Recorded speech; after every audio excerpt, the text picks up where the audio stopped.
eCapitol News Director Sean Ashley joins us with more on this year's budget and how it was crafted.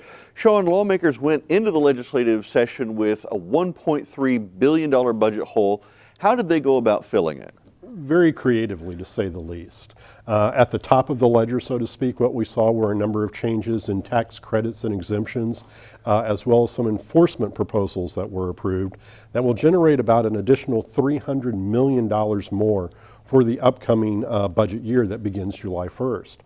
They also made an accounting change that sort of moved some money that they normally see at the end of the legislative year to the front of the legislative year. That accounted for about $185 million more. And then after that, we saw, of course, the $200 million bond issue that makes money available for lawmakers to spend that otherwise would have gone to transportation.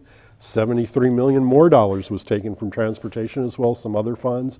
And then agencies themselves saw their revolving funds tapped, and they were essentially told to spend some of that money in the upcoming fiscal year. You combine those lower level things together, that's another $600 million. In all, they generated about $1 billion of revenue that they were able to appropriate to help overcome that $1.3 billion deficit.